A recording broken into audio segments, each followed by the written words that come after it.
Hello friends, today's topic is Bernoulli's equation. Bernoulli scientist आहे, Swiss scientist Daniel Bernoulli.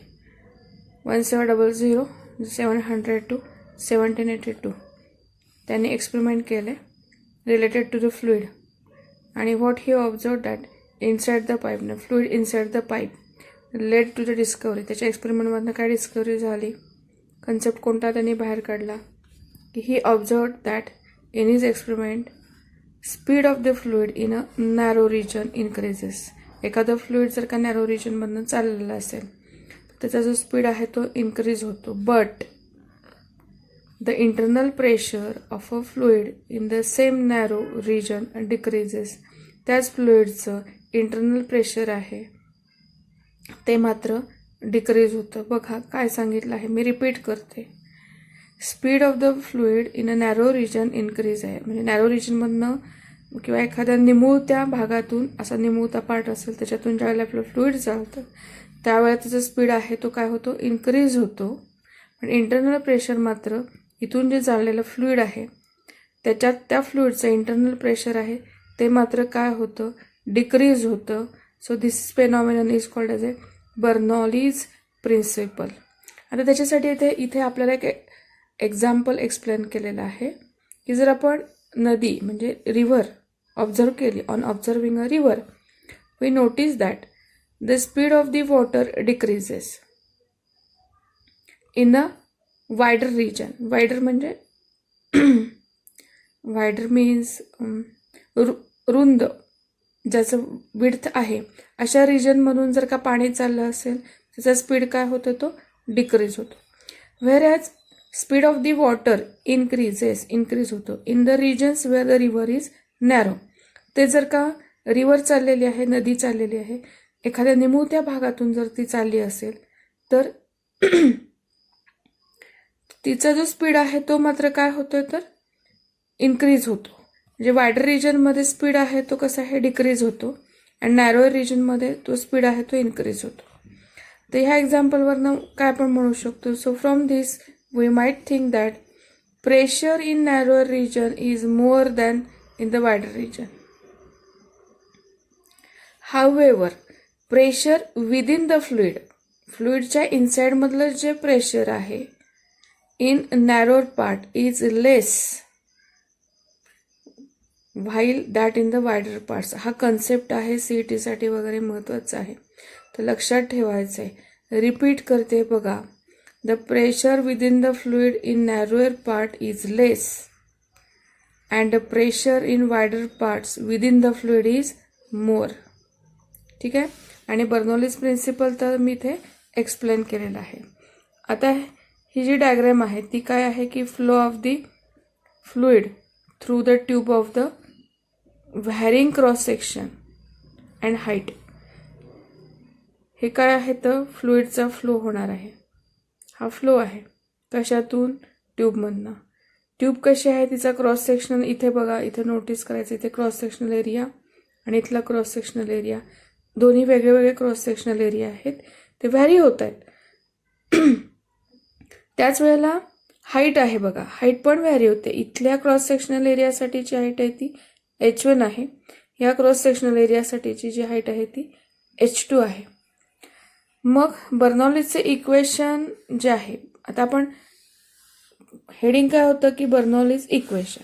आता तो topic आपला चालू झाला आहे की बर्नॉलीज इक्वेशन रिलेट्स, त्याचं रिलेशन काय देतोय तो, speed of a fluid at a point, pressure at that point and the height of that point. बर्नॉलीजचं इक्वेशन आपल्याला रिलेशनशिप सांगतं. कशाचं रिलेशनशिप आहे की स्पीड ऑफ द फ्लुइड, त्याच पॉईंटचं pressure and height of that point about some reference level. ठीक आहे, and it is an application of work energy theorem. Work energy theorem जो आहे आपण 11th स्टँडर्डमध्ये लर्न केलेला आहे, तो फ्लुइडसाठीचा जो वर्क एनर्जी थिअरम आहे, means work can be converted into kinetic energy, vice versa. ठीक आहे, सो ते ॲप्लिकेशन आहे बर्नौलीचं इक्वेशन. आता so while deriving Bernoulli's equation, we will prove that the net work done on a fluid element by the pressure of the surrounding fluid is equal to the sum आहे. Sum कशाचे? Sum of the change in the kinetic energy and change in the gravitational potential energy. Work done म्हणजे काय आहे तर sum आहे. Sum कशाचं आहे? Change in the kinetic energy and the change in the gravitational potential energy. हा झाला वर्डचं स्टेटमेंट. त्याचं मॅथमॅटिकल इथे आहे. वर्क डन, कसलं वर्क डन आहे? फ्लुइडवरती, फ्लुइड एलिमेंटवरती. कुणी केलं आहे तर प्रेशरनी. आणि इट इज द सम कुणाचं आहे? Change in kinetic energy. Delta change आहे, change in kinetic energy and change in the gravitational potential energy. हे झालं मॅथमॅटिकल स्टेटमेंट. आता आपण हे ते कसं आलं ते आपण पाहणार आहोत ह्या इक्वेशनपर्यंत. So for this purpose consider this figure 2.34 which shows flow of an ideal fluid. आपण काय कन्सिडर करतो? Ideal fluid through the tube of the varying cross section. आता ही डायग्रॅम मग अशी पण आता इथे बघायचं आहे की हा क्रॉस सेक्शनल A1 म्हणजे हा पॉईंट P आहे. इथे R, PQ, इथे R आणि S आहे. पॉईंट Pच्या इथला क्रॉस सेक्शनल एरिया आहे तो A1 आहे. Rच्या इथला क्रॉस सेक्शनल एरिया आहे तो A2 आहे. P हा जो पॉईंट आहे त्या क्रॉस सेक्शनल एरियाची रेफरन्स पॉईंटपासूनची हाईट H1 आहे. ह्या क्रॉस सेक्शनल एरियाची हाईट आहे रेफरन्स पॉईंटपासून H2 आहे. P आणि Q हे जे डिस्टन्स आहे ते D1 आहे, D2 आहे. आणि इथे स्पीड आहे तो V1 आहे, P2Qचा स्पीड. आणि R2Sचा स्पीड आहे फ्लुइडचा तो V2 आहे. आता प्रेशर म्हणजेच काय? फोर्स असतो. प्रेशर इंटू एरिया किंवा pressure is equal to force per unit area असतो. त्याच्यावरून फोर्स असतो तो प्रेशर इंटू एरिया असतो. तर हा पॉईंट पण आपल्याला नंतर येणार आहे. तर ही जी डायग्रॅम आहे त्याचा आपण इथे रेफरन्स घेऊन इथे काही गोष्टी एक्सप्लेन केलेल्या आहेत. So consider an element of a fluid that lies between the cross sections P and R. V1 and V2 be the speed of the fluid at the lower end P and upper end R. V1 आहे तो lower end P च्या इथला speed आहे. V2 आहे तो upper एंडच्या इथला speed आहे. A1 and A2 be cross section area of the fluid at lower end P and upper end R.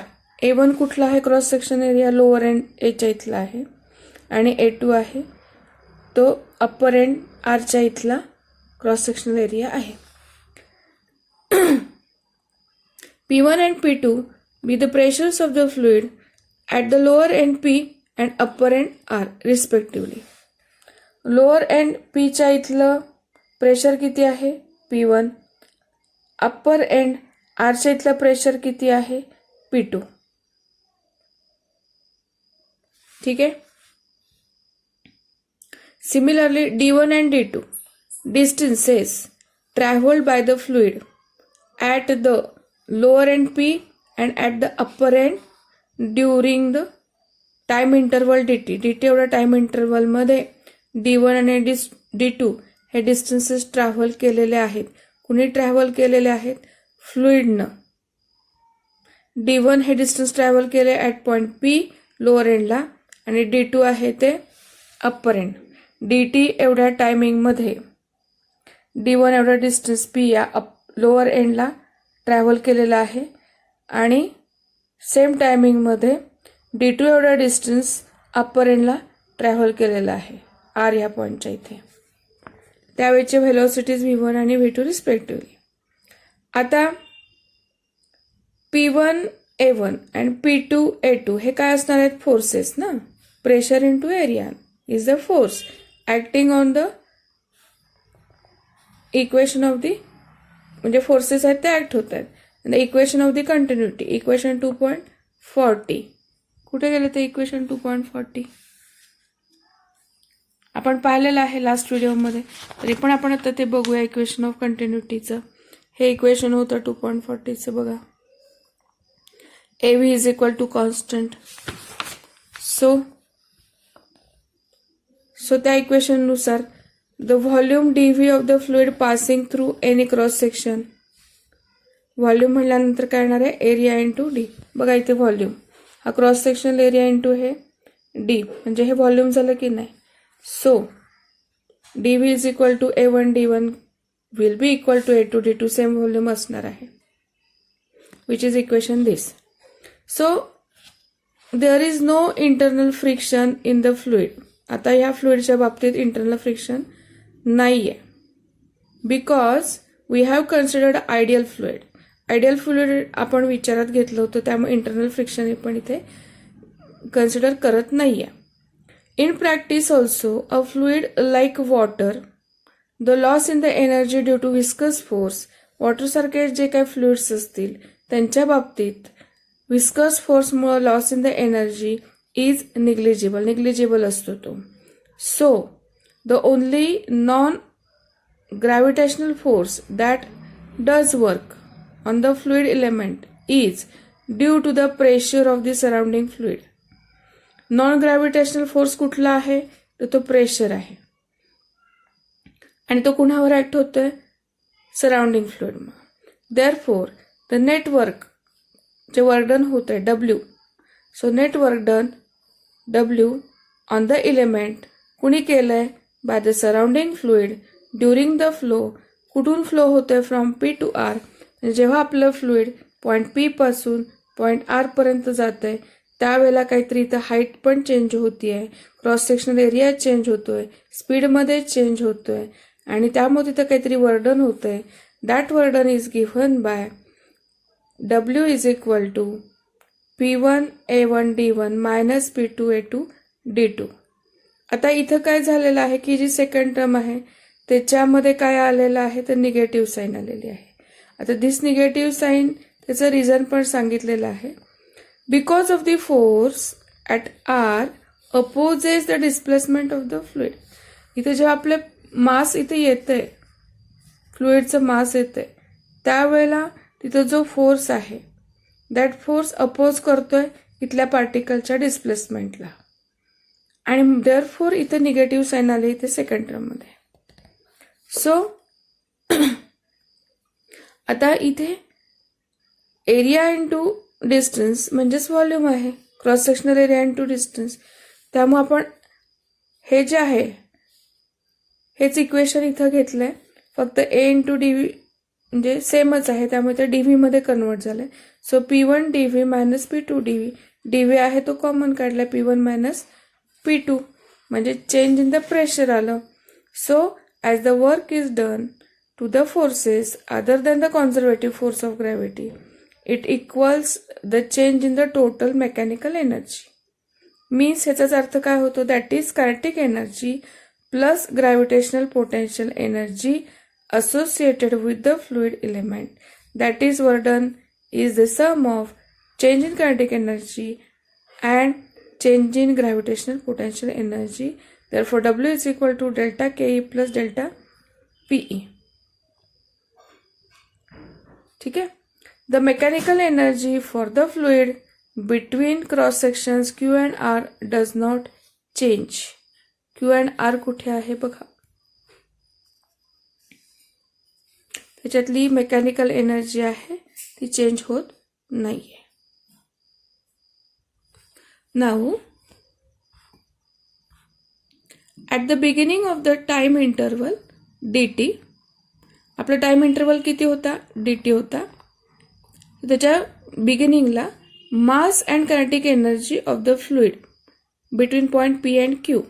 बघा हा जो आपला पॉईंट P आहे आणि Q ह्याच्यामधलं सुरुवातीला DTच्या सुरुवातीला मास किती आहे, तर mass is equal to density rho into volume A1 D1, आणि कायनेटिक एनर्जी किती असणार आहे, 1/2 m into V square. So mass काय आहे, rho into A1 D1 into velocity तिथली किती आहे पॉईंट Pच्या इथली V1 square. So kinetic energy झाली ही 1/2 rho A1 D1 into v1 square respectively.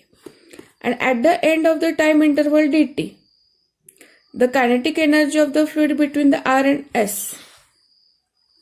Time interval डीटीच्या इथे आर एसच्या इथले काय झालं,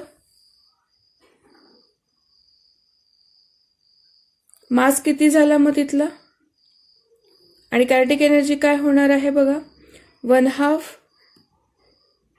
kinetic energy mass A2D2 into V2 square ही झाली kinetic energy 1/2 m into V. Therefore, net change in the kinetic energy delta KE, change in kinetic energy during time interval dt is given by 1/2 rho A2D2 V2 square minus half of rho into A1 D1 V1 square. म्हणजे final kinetic energy minus initial kinetic energy gives change in kinetic energy. मग आता ह्याच्यामध्ये जर notice केलं तर A2D2 equal to A1 D1 equal to dV आहे. बघा इथं आपण पाहिलं होतं. त्यामुळं सो दिस चेंज dV, मात्र dV कॉमन निघणार आहे. सो फायनल फॉर्म्युला काय झाला, 1/2 rho dV into V2 square minus V1 square. Change in the speed झाला इथे. हा झाला इथे कायनेटिक एनर्जीशी रिलेटेड पॉइंट. दुसरा जो आहे तो gravitational potential energy. Also at the beginning of the time interval dt gravitational potential energy काय असणार आहे, P आणि Qच्या इथे लोअर एंडला mgh1, मास म्हणजेच काय झालं, rho into dV into g है ना, mg असतं ना, m इंटू g. मास काय झालं, डेन्सिटी इंटू व्हॉल्यूम, हा g तसाच आणि h1. And at the end of the time interval gravitational potential energy काय असणार आहे तर mgh2, m तोच असणार आहे, rho into volume, density into volume into g into h2. Therefore, net change in the gravitational potential energy rho dVgh2 minus rho dVgh1. Therefore, delta P is equal to rho dVg into h2 minus h1.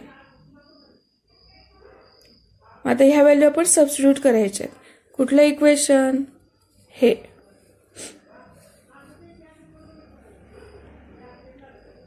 W is equal to kinetic energy plus gravitational potential energy, and W is equal to हा पण formula आहे left hand side. त्यामुळे हे equation आलं, W is equal to P1 minus P2 dV is equal to half of rho dV V2 minus V1 square ही झाली delta KE plus delta PE.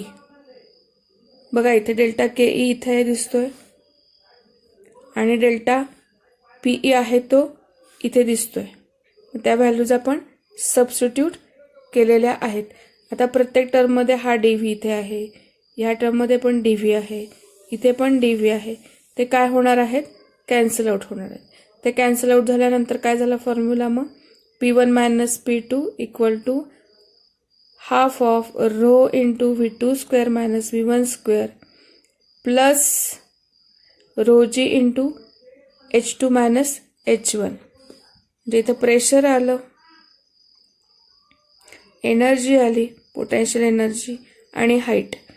मग Bernoulli's equation आपल्याला तेच सांगतं. It states that the work done per unit volume of a fluid, work done per unit volume of a fluid by the surrounding is equal to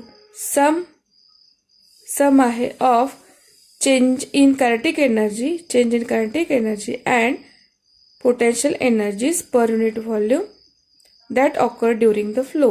जे आपला flow होतोय, आपलं fluid आहे त्याचा फ्लो आहे, तो फ्लो होत असताना हाईट पण चेंज होतीये, त्यावेळेला चेंज इन प्रेशर पण होतंय, म्हणजेच तिथे वर्क डन पण होतंय, वेलॉसिटी चेंज होत आहेत. So work done per unit volume of a fluid by the surrounding is equal to sum of change in kinetic energy and potential energies per unit volume that occur during the flow. आणि हेच equation जे आहे can be represented as P1 plus half rho V1 square plus rho GH1 equal to P2 plus half rho V2 square plus rho GH2. Generalize जर केलं तर P plus half rho V square plus rho G H which will be equal to constant. ठीक है. So this is a Bernoulli's equation. Bernoulli's equation can be interpreted in a different way. So, a different way of interpreting the Bernoulli's equation. And what is that?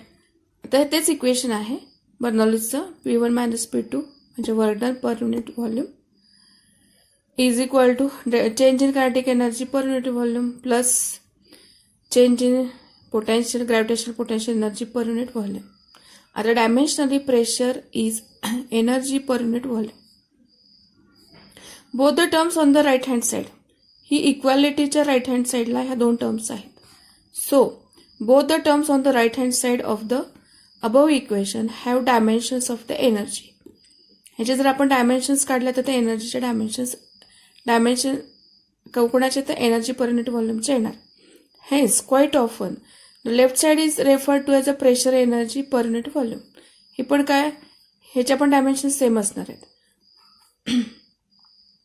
The left hand side of the equation is called as the pressure head. ह्याला आपण काय म्हणणार pressure head. ठीक आहे. The first term on the right hand side or right side is called as a velocity head. कारण ह्याच्यामध्ये velocity component आहे त्यामुळे ह्या टर्मला राईट म्हणजे इक्वालिटी साईनच्या राईट साईडची पहिली टर्म जी आहे ती काय झाली व्हेलॉसिटी हेड झाली. And second term is called as a potential head. ह्या टर्मला काय म्हणायचं potential head. So in other words Bernoulli's principle is thus consistent with the principle of the conservation of energy. So this is the another way of interpreting the Bernoulli's equation. की हे आहे तर pressure head आहे, this is velocity head and this is potential head. ठीक आहे.